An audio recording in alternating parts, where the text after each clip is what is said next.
قاضی فائز صاحب کی گاڑی پہ جو حملہ کیا گیا تھا، ہمارے میڈیا نے اور سرکار نے اس کو ایسے بتایا تھا، بائی دی وے یہ وہ حملہ ہے جو انگلینڈ میں ہوا تھا ان کے اوپر، جب پی ٹی آئی کے کچھ پروٹیسٹرز نے ان کی گاڑی کے پیچھے بھاگا تھا اور گاڑی پہ ایسے کے چپیڑیں ماری تھیں۔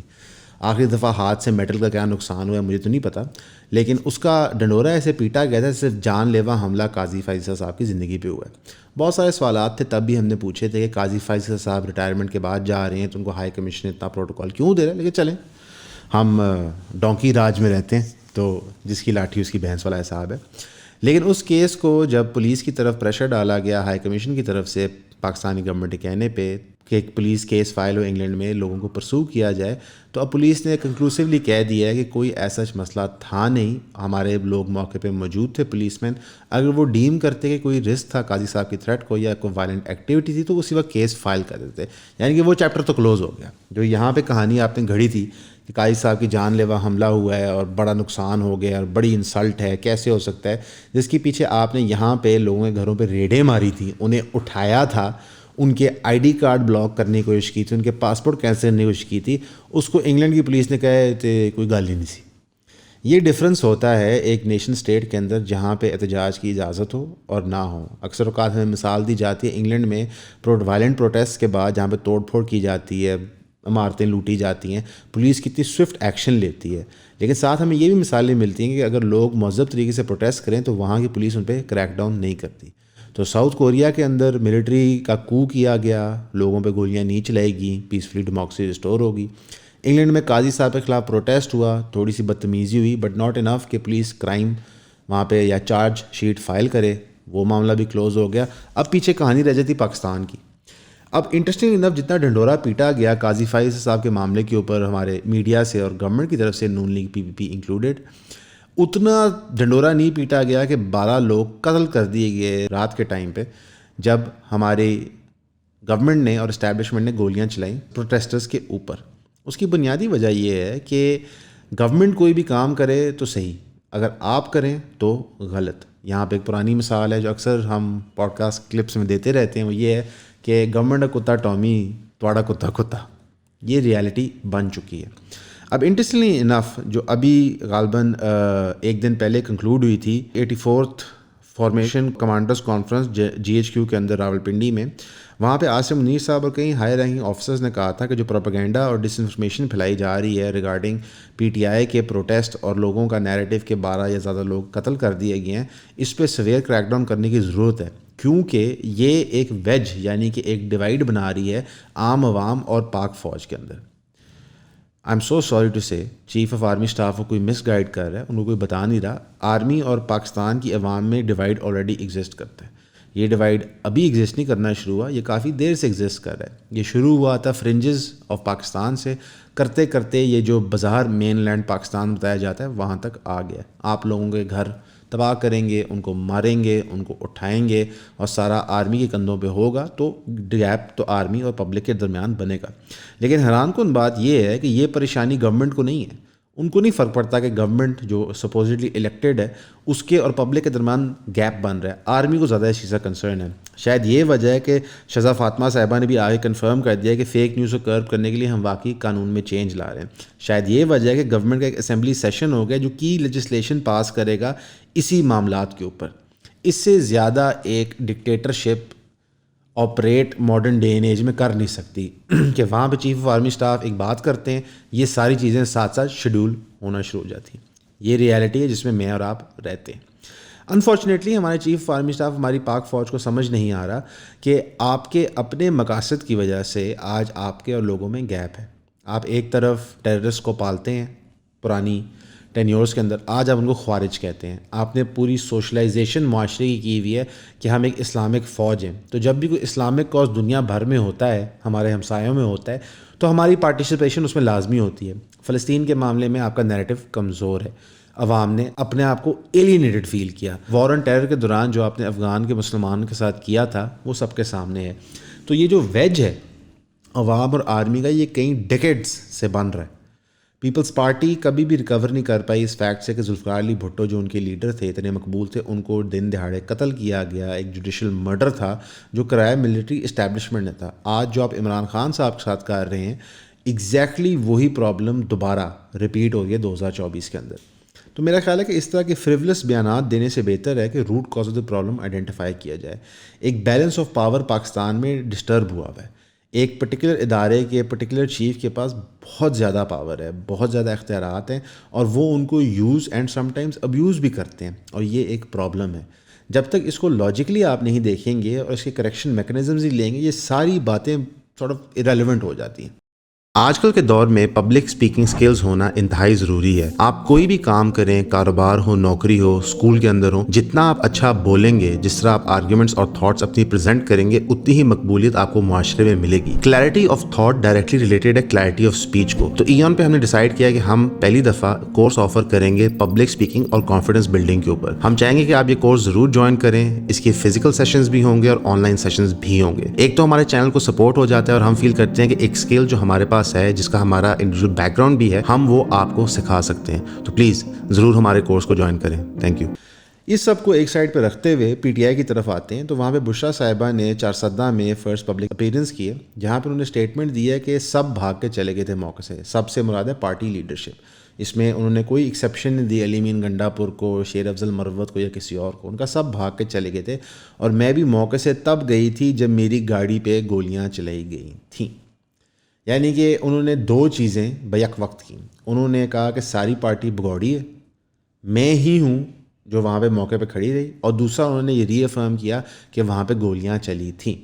میرے دو سوال ہیں اس بات کے اوپر. ایک, جب گولیاں چلی تھی اور آپ کے پروٹیسٹرز شہید ہو رہے تھے, تو آپ وہاں کیوں نہیں رہیں؟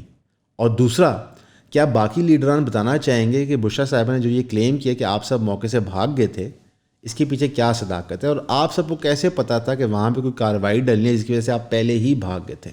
تو ریالٹی یہ ہے کہ پی ٹی آئی کے چیتھڑے اڑ چکے ہیں ایز اے جماعت.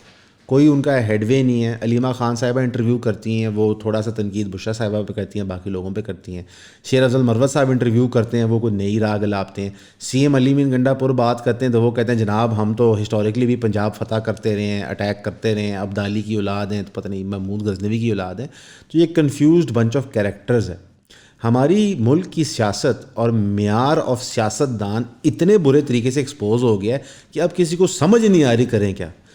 Champion of democracy Bilawal Bhutto expose ہو گئے جب انہوں نے ملٹری جنٹا کے ساتھ مل کے گورنمنٹ بنائی. پی ایم ایل این جو بات کرتی تھی ترقی کی, اچھے فارن ریلیشنز کی, فارن انویسٹمنٹ کی, وہ ایکسپوز ہو گئی پچھلے 2-3 سال کی اکنامک فیلئر سے. پی ٹی آئی جو بات کرتی تھی کہ ہم ایک جہاد لڑے ہیں اسٹیبلشمنٹ کے خلاف, نظر آ گیا کہ صفوں میں کتنے جہادی ہیں اور کتنے بگوڑے ہیں. اب آپ ایز اے عام انڈیویجول لیونگ ان پاکستان تینوں میجر سیاست جماعتوں کو دیکھتے ہیں کہ یہ تو فارغ ہے, اب آپ کیا کریں گے؟ آپ ساری امیدیں ایک انسان سے وابستہ کر بیٹھے ہیں جو اس وقت جیل خانہ 804 کے اندر ہے. اب عمران خان صاحب سے جو آپ نے ایکسپیکٹیشن جوڑ لی ہے کہ پتہ نہیں وہ اگر باہر آئیں گے تو وہ کیا کر لیں گے, ایسا کیا ہو جائے کہ ملک میں تبدیلی آ جائے گی, یہ ایک امپاسبل ٹاسک ہے. اگر میں بھی عمران خان ہوں نا, تو اس وقت میں بھی پرائم منسٹر نہ بننا چاہوں کہ کتنے لوگوں کی امیدیں میرے سے وابستہ ہو گئی ہیں. یہ بالکل جسٹیفائی نہیں کرتا جو عمران خان صاحب کے ساتھ ظلم زیادتی ہو رہی ہے, وہ نہیں ہونی چاہیے. لیکن ہمیں یہ سمجھنا چاہیے کہ شاید ہمارے سیاست دانوں کی کوالٹی ہی اتنی اچھی نہیں ہے in the first place. Maybe ہمارے اندر اور لوگ موجود ہیں جو اچھے لیڈران بن سکتے ہیں, لیکن ہمارے معاشرے کا جو عام بندہ ہے جو کوالیفائڈ کیپیبل ہو سکتا ہے, سلوشنز ہو سکتے ہیں, لیکن شریف انسان ہے, وہ سیاست میں آنا نہیں چاہتا اس ڈر سے کہ یار یہاں پہ جو پرابلمز اسٹیبلشمنٹ کریٹ کرتی ہے سیاست دانوں کے لیے, میں برداشت نہیں کر پاؤں گا. تھوڑا سا آپ کو بدماش ٹائپ ہونا پڑتا ہے پاکستان کی سیاست میں, تھوڑا سا ڈھیٹ ہونا پڑتا ہے, تھوڑی تھک سکن ہونی پڑتی ہے, کیونکہ یہاں پہ عوام کے مینڈیٹ چوری ہونے سے زیادہ پرابلم ہوتی ہے کہ جوڈیشری کیا حرکتیں کر رہی ہے, اسٹیبلشمنٹ کیا کر رہی ہے, بیوروکریسی کیا کر رہی ہے, اور ان لوگوں سے ڈیل کرنا اتنا آسان نہیں ہوتا. عمران خان کے فرنٹ کے اوپر جو ان کا لیٹسٹ بیان آیا ہے ٹویٹر کے اوپر, وہ یہ ہے کہ اگر میرے مطالبات جو پی ٹی آئی کے مطالبات ہیں نہ مانے گے تو 14 دسمبر سے پورے ملک کے اندر میں سول ڈس اوبیڈینس کی کال دے دوں گا. دیکھنے والے ان ساتھیوں کو جن کو نہیں پتہ سول ڈس اوبیڈینس کیا ہوتی ہے, میں کچھ مثالیں دے کے سمجھاتا ہوں. بجلی کا بل نہ پے کرنا, کوئی ٹول ٹیکس ہے وہ نہ پے کرنا, کہیں پہ بھی کوئی نقصان پہنچانا ایکسچیکر کو, یعنی کہ جو ٹیکس اکٹھے کرتے ہیں ان ڈپارٹمنٹس کو, تاکہ ایک فائنینشیل اسٹینڈ سٹل کریٹ کیا جا سکے. اس کو سول ڈس اوبیڈینس کہتی ہے, جب معاشرہ آپ کے ملک کے قانون فالو کرنے سے ریفیوز کرتے. ہسٹوریکلی یہ چیز استعمال ہوئی ہے. ہم نے گاندھی کو سالٹ مارچ کرتے ہوئے دیکھا تھا. پوری انڈین سب کانٹیننٹ کی ہسٹری میں یہ چیز بہت زیادہ پوری دنیا بھر میں کہ جب قومیں اس نہج پہ پہنچ جاتی ہیں جہاں پہ وہ برداشت نہیں کرتے اپنے حکمرانوں کو, تو وہ سول ڈس اوبیڈینس کو ریزورٹ کرتے ہیں. اصلی سوال یہ ہے, اور یہ ہسٹوریکلی سکسیزفل بھی رہی ہیں, لیکن اس کے اندر آپ کو بہت لارج نمبرز چاہیے ہوتے ہیں, اور پھر ہر بندہ کانسیکوینسز فیس کرنے کو تیار نہیں ہوتا. جو ہیوی ہینڈیڈنیس ہم نے ہماری پولیس کی دیکھی ہے پچھلے 2-3 سالوں میں, تو میرا خیال ہے جو لوگ بجلی کے بل نہیں دیں گے ان کے ساتھ جو ظلم اور بربریت ہوگی, کیا وہ افورڈ کرتے ہیں یا نہیں. یہ سارٹ آف عمران خان صاحب نے ایک فائنل ٹرمپ کارڈ کھیلا ہے دیکھنے کے لیے کہ قوم ان کے ساتھ کتنی اٹیچڈ ہے اور کس حد تک جانے کو تیار ہے. اگر تو واقعی 5 لاکھ 6 لاکھ بندے سول ڈس اوبیڈینس میں شامل ہو جاتے ہیں تو یہ بہت بڑا دھچکا ہے ہمارے اکنامک سسٹم کو, سرکار کو ری ایویلیویٹ کرنا پڑے گا. بہرحال جو انہوں نے 2 ڈیمانڈس کی ہیں وہ فیئرلی ریزنیبل ڈیمانڈس ہیں. ایک ان کا جتنے پولیٹیکل پریزنرز لیے ان کو ریلیز کیا جائے, اور دوسرا ایک جوڈیشل کمیشن بنایا جائے جو انویسٹیگیٹ کرے جو وائلنٹ کریک ڈاؤن ہوا ہے پی ٹی آئی کے سپورٹرز پہ ڈیورنگ 9 مئی کے پروٹیسٹ, اور نومبر 26 کا کریک ڈاؤن جو ابھی جس کے اندر لوگ شہید ہوئے ہیں اس کو انویسٹیگیٹ کرے. اگر یہ 2 مطالبات ہوتے ہیں تو میں یہ کام نہیں کروں گا. ایک خواہش ہوتی ہے انسان کی اور ایک پلان ہوتا ہے اللہ کا. ہمارے ہر سیاستدان نے اپنے آپ کو ایک دفعہ پرائم منسٹر کی کرسی میں دیکھا ہے, جو میجر پارٹیوں کے. انہوں نے اسٹیبلشمنٹ سے اچھے تعلقات بنائے ہیں. انہوں نے پارٹی میں وہ لوگ شامل کیے ہیں جو نظریاتی نہیں ہیں, جن کی پولیٹیکل فلاسفی کی انڈرسٹینڈنگ نہیں ہے, کوئی ملک کا گروتھ پیٹرن نہیں ہے. وہ سارٹ آف دھڑے کی سیاستوں سے آئے ہوئے ہیں یا پھر اسٹیبلشمنٹ بیکڈ کینڈیڈیٹس تھے. ہم نے آہستہ آہستہ دیکھا کہ اس طرح اسٹیبلشمنٹ بیک کینڈیڈیٹس جماعتوں میں سے نکل کے دوسری جماعت میں جاتے ہیں. اینڈ میں جب سارا رائتا بکھر جاتا ہے تو پاکستانی عوام کو کہا جاتا ہے اٹھاؤ. اب اس وقت جو ہماری اکنامک حالت ہے وہ تباہ کن ہے. اس کا جتنا برنٹ ہے, جو میجر بلو ہے, وہ عام عوام جھیلتی ہے ٹیکسوں کی مد میں. تو میں اور آپ ہر سیاسی پروسیس میں اچیو کیا کر رہے ہیں؟ کچھ بھی نہیں. پہلی دفعہ ہماری ہسٹری میں سوشل میڈیا کی وجہ سے ہم لوگ فائنلی ایک وائس اچیو کر سکتے ہیں جو ہماری پلیز لوگوں کے سامنے رکھ تو سکے. کئی پلیٹ فارمز ایگزسٹ کرتے ہیں پورے کے پورے انٹرنیٹ اسپیس ہے پاکستان میں, جو مختلف ایشوز پہ, from women's rights issues, environment issues, health issues, bureaucracy کے ایشوز, پالیٹکس کے ایشوز, جوڈیشری کے ایشوز, روزمرہ سوشل ایشوز لائک میاں بیوی کے جھگڑے, ہر چیز رپورٹ کر رہے ہیں. اس سے جو چیز آپ نے سیکھنی ہے وہ یہ ہے کہ آپ کی آواز کتنی طاقتور ہے. آج پوری ریاست کوشش کر رہی ہے آپ کی آوازوں کو دبانے کے لیے مختلف طریقوں سے. کبھی رفتار والوں کو FIA کا نوٹس آ جاتا ہے جو اپنا کام کر رہے ہیں, کبھی کسی یوٹیوبر کو اٹھا لیا جاتا ہے, کبھی کسی یوٹیوبر کے گھر پہ حملہ ہو جاتا ہے, سرکار اس کو ڈیفینڈ کرنے میں انٹرسٹڈ نہیں ہوتی. یہ آخری انسیڈنٹ سید مزمل شاہ صاحب کی میں بات کر رہا ہوں. ہم لوگوں نے اپنی آوازیں بلند کرنی ہیں, ان کو طاقتور کرنا ہے, نہ کسی زور زبردستی کے تحت, نہ وائلنس کے تحت, صرف بار بار پرابلم آئیڈینٹیفائی کر کے بتانا ہے. اکثر اوقات آپ لوگ کامنٹ کرتے ہیں ویڈیو کے نیچے کہ آپ سلوشن کیوں کوئی نہیں بتاتے. میں اس کی وجہ بتا دیتا ہوں. سلوشن وہ انسان بتا سکتا ہے جس کے پاس ڈیٹا ہو. اس وقت ہماری سرکار کے پاس ڈیٹا موجود ہوتا ہے, اس ڈیٹے کو دیکھ کے آپ فیصلہ کرتے ہو پوٹینشیل سلوشن کیا ہو سکتا ہے. کچھ موٹی موٹی باتیں میں آپ کو بتا دیتا ہوں. آج ہمیں بیٹر ہیلتھ کیئر ریفارم چاہیے کیونکہ ہمارے ہیلتھ کیئر کے حالات بہت برے ہیں پورے پاکستان میں. ہمارے ایجوکیشن کو ری ویمپ کرنے کی ضرورت ہے. اب میرے پاس ڈیٹا ہوگا کہ کس ایریا سے کس قسم کے مریض آ رہے ہیں, کہاں سے پیشنٹ کال پرٹیکولر ڈیزیزز کا رجحان کہاں پہ ہے, تو اس پہ کوئی ڈیٹیلڈ پالیسی بنتی ہے. یہ سب کچھ آپ کی صوبائی گورنمنٹس کے پاس ہوتا ہے. اگر میرے پاس ایجوکیشنل پالیسی ہوگی, مجھے پتہ چلے کتنے بچے پرائمری اسکول میں, سیکنڈری اسکول میں, کتنے ٹرشری اسکولز میں جا رہے ہیں, اس کے مطابق پالیسی بن سکتی ہے. آپ کا اور میرا کام ہے کہ صرف ووٹ دے کے گھر نہیں چلے جانا, گورنمنٹ پہ فالو اپ کرنا, کنٹینیوس چیک کرنا, تاکہ ہم ان کو پش کریں رائٹ ڈائریکشن میں. اگر آپ امریکن جمہوری ہسٹری پڑھیں, اس کے کئی فیزز آئے ہیں, لیکن ایک کنسسٹنٹ فیز جو میں نے دیکھا تھا کہ وہ لوگ اپنے الیکٹڈ آفیشل سے بار بار بحث کرتے تھے. گفتگو کرنا اچھی چیز ہے.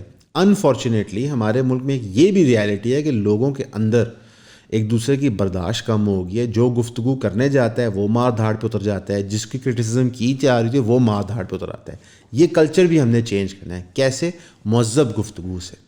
میں آپ سب کو ایک چیلنج دینا چاہتا ہوں کہ آپ 24 گھنٹے گفتگو کریں جس میں آپ گالی نہ دیں. یہ انتہائی مشکل کام ہے. گالی ہماری کنورسیشن کا پارٹ بن چکی ہے. جب آپ کی نارمل کانورسیشن کا پارٹ گالی بن چکی ہے، تو جب آپ کہیں تقریر کریں گے، کہیں گفتگو کریں گے، تو گالم گلوچ پہ آپ اتریں گے، کہیں کرٹیسزم کریں گے تو آپ پرسنلائزڈ اٹیکس کریں گے. جب آپ اتنی سی چھوٹی سی چیز اپنی نجی زندگی سے ختم کریں گے، آپ کے معاشرے میں ایک اوور آل چینج آئے گا. کئی وجوہات ہیں کہ اس طرح کی لینگویج جو سویئر ورڈز ہوتے ہیں، ابیوسو لینگویج ہوتی ہے، اتنی کامن پلیس کیوں ہوگی. اس میں ٹی وی اینڈ فلم کا رول ہے، سوشل میڈیا کا رول ہے، ہمارے پری ایگزسٹنگ سیاستدانوں کا رول ہے، لیک آف ایجوکیشن کا رول ہے. لیکن یہ پرابلم اب آئیڈینٹیفائی ہو گئی ہے، اس کو میں نے اور آپ نے سالو کرنا ہے. بہت ساری پرابلمس ہم کو بار بار بتاتے ہیں، ہمارے انڈیویجول لیول پہ ہیں جو ہم کریکٹ کر سکتے ہیں. کنکلوژن آج کی گفتگو کا یہ ہے کہ ہماری ملٹری اسٹیبلشمنٹ مس گائیڈڈ ہے. ان کو نہیں پتہ کہ ایکچوئل پرابلم عوام کی کیا ہے. ہماری گورنمنٹ جو ہے وہ بے بس ہے، وہ کچھ کر نہیں سکتی کیونکہ وہ پپٹ رجیم ہے. سب سے مقبول لیڈر جیل کے اندر بیٹھا ہوا ہے اور وہ اس نہج پہ آگے کچھ سول ڈس اوبیڈینس کرنے کو تیار ہے. الجزیرہ نے ایکسپوز کیا کس طرح لوگ واقعی قتل ہوئے ہیں اسلام آباد کے دھرنے کے اندر، لیکن ہمارا اسٹیٹ ریفیوز کرتا ہے اس کو ریکگنائز کرنے سے. کیوں؟ کیونکہ اگر انہوں نے ریکگنائز کیا تو ان کو ایکسیپٹ کرنا پڑے گا کہ انہوں نے ایک انتہائی افسوسناک اور گھٹیا ایکٹیویٹی میں ٹیک پارٹ کیا. انٹرسٹنگلی انف جب یہ کانفرنس ہو رہی تھی چیف کی اور جنرلوں کی، تو وہاں پہ فارمیشن کمانڈرز کی، تو وہاں پہ انہوں نے بتایا کہ ہمیں پتہ ہے کہ یہ جو کچھ کر رہی ہے پی ٹی آئی پلان کے تحت کر رہی ہے، اس میں ایکسٹرنل فیکٹرز انوالوڈ ہیں. کوئی انہوں نے وضاحت نہیں کی ایکسٹرنل فیکٹرز کیا ہیں، کوئی انہوں نے بتایا کہ اس باری کون سا ملک ہمارے ملک کے لیے سازش کار ہے. ریالٹی یہ ہے کہ جب ہم لوگ اپنا مقدمہ کسی باہر کے ملک میں رکھتے ہیں تو وہاں پہ ہماری سرکار شرمندہ ہوتی ہے، اور وہی مقدمہ جب پاکستان کے اندر ہوتا ہے تو ہماری جوڈیشری ان کو ریلیف دیتی ہے. یہ قاضی فائز صاحب کے مقدمے میں یہ ثابت ہوا ہے. اس کے خلاف آواز اٹھائیں، آپ کی آواز کی طاقت ہے. کوئی آپ کو ڈراتا ہے، دھمکاتا ہے، مت ڈریں، صرف اللہ سے ڈریں. اللہ ہی فیصلہ کر سکتے ہیں، جنت و جہنم کا کوئی انسان نہیں کر سکتا. اور وہ انسان جو نہ ڈر ہوتا ہے، جو گالم گلوچ نہیں کرتا، اس کو پکڑنا بھی مشکل ہوتا ہے. آپ کا سننے کا بہت شکریہ.